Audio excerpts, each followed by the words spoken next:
ఆడపిల్లలున్న ప్రతి ఒక్క పేరెంట్స్‌కి అండ్ ప్రతి మహిళకి కూడా ఈ వీడియో చాలా చాలా ఇంపార్టెంట్ అండి. ఎందుకు అంటే ఇప్పుడు ఆడవాళ్ళలో వచ్చే చాలా రకాల ప్రాబ్లమ్స్‌కి మెయిన్ రూట్ కాజ్ వచ్చేసి hormonal imbalance. So, hormonal imbalance అనే ఒక్క చిన్న ప్రాబ్లమ్ బాడీలో రేజ్ అవ్వడం వల్ల ఆడపిల్లల్లో అయితే ఇర్రెగ్యులర్ పీరియడ్స్ అవ్వచ్చు, PCOD, PCOS, thyroid, excess hair fall, pimples ఎక్కువగా రావడం వీటన్నిటికీ కూడా మెయిన్ కాజ్ వచ్చేసి హార్మోనల్ ఇంబ్యాలెన్స్. మరి ఈ హార్మోనల్ ఇంబ్యాలెన్స్‌ని ఎలా మనం క్యూర్ చేసుకోవచ్చు అనేది ఈ వీడియోలో చూద్దాం.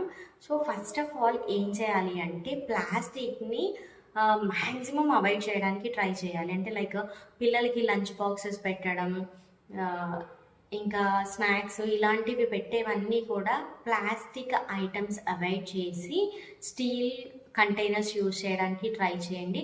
అండ్ వంటింట్లో నాన్ స్టిక్ ప్యాన్స్ కానీ, నాన్ స్టిక్ కడాయిలు కానీ అవాయిడ్ చేయాలి.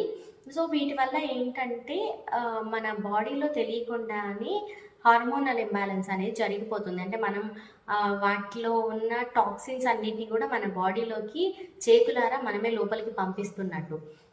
సో, మీ ఇంట్లో ఉండే ప్లాస్టిక్ ఐటమ్స్, ప్లాస్టిక్ కవర్స్, ఇంకా నాన్ స్టిక్ ప్యాన్స్ లాంటివి అవాయిడ్ చేయాలి. ఎస్పెషల్లీ వాటిలో ఫుడ్స్ పెట్టి ఉంచొద్దనమాట.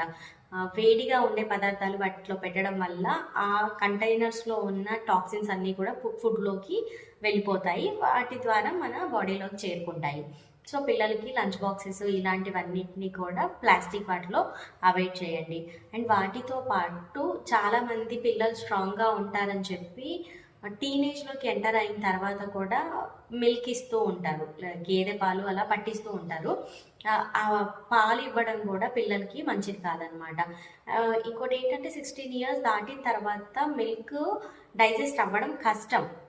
సో, అంటే డైజెస్ట్ అవుతుంది. బట్ మనకి తెలీదనమాట. ఎక్కువగా లోపలే ఉండిపోతుంది. డైజెస్ట్ అయ్యి ఎక్స్‌క్రీట్ అయ్యేది తక్కువనమాట. సో, 16 ఇయర్స్ దాటిన తర్వాత మిల్క్ అవాయిడ్ చేయడం కూడా చాలా మంచిది. సో, ఏ ఫుడ్ పెట్టినా కూడా పిల్లలకి కాస్త లిమిట్‌లో పెట్టాలి. హెల్త్‌కి మంచిది కదా అని చెప్పి ఎక్సెస్‌గా ఇస్తూ ఉండకూడదు. అవి ఫ్రూట్స్ అవ్వచ్చు, డ్రై ఫ్రూట్స్ అవ్వచ్చు, any kind of health food మీరు లిమిటెడ్‌గా ఇవ్వాలి. ఎందుకంటే ఏ మనిషికైనా కూడా ఫుడ్ అనేది లిమిట్‌గా తీసుకుంటేనే అది అన్ని విధాలుగా హెల్త్‌కి మంచిది. పెద్దవాళ్ళే కాదు, చిన్న పిల్లలకైనా, పెద్దవాళ్ళకైనా ఎవరికైనా కూడా లిమిట్ మెయింటైన్ చేయడం చాలా అవసరం. అండ్ నెక్స్ట్ ఇంకోటి ఏంటంటే పిల్లల్ని హెల్తీగా వాళ్ళకి స్వెట్ వచ్చే విధంగా ఏదో ఒక ఫిజికల్ యాక్టివిటీ ఇవ్వడం చాలా ఇంపార్టెంట్. ఏదో ఒకటి చేయించొచ్చు. పిల్లలకి ఫిజికల్ యాక్టివిటీ అంటే బోలెడుంటాయి. వాళ్ళని రన్నింగ్‌కి పంపించొచ్చు, స్కిప్పింగ్ ఆడిపించొచ్చు, స్విమ్మింగ్‌కి పంపించొచ్చు, యోగా చేయించొచ్చు. ఇలా బోలెడన్ని ఆప్షన్స్ ఉంటాయి. ఒక డైలీ 30-40 మినిట్స్ పాటు పిల్లలకి ఏదో ఒక విధంగా స్వెట్ వచ్చే విధంగా ఫిజికల్ యాక్టివిటీ ఉండేటట్టు చూడండి. అండ్ హెల్తీ డైట్ మెయింటైన్ చేయండి.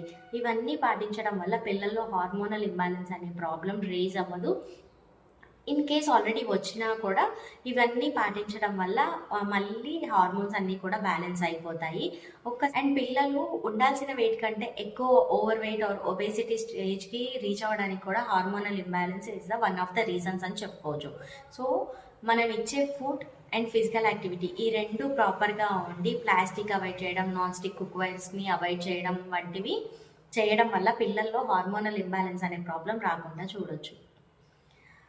ఈ వీడియో మీకు నచ్చినట్టయితే లైక్ చేయండి. అండ్ మీకు తెలిసిన ఆడవాళ్ళందరికీ కూడా ఈ వీడియో షేర్ చేయండి. ఎందుకంటే చాలా యూస్ఫుల్ ఇన్ఫర్మేషన్ అనే నేను అనుకుంటున్నాను.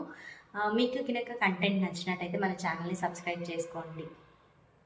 Thank you for watching.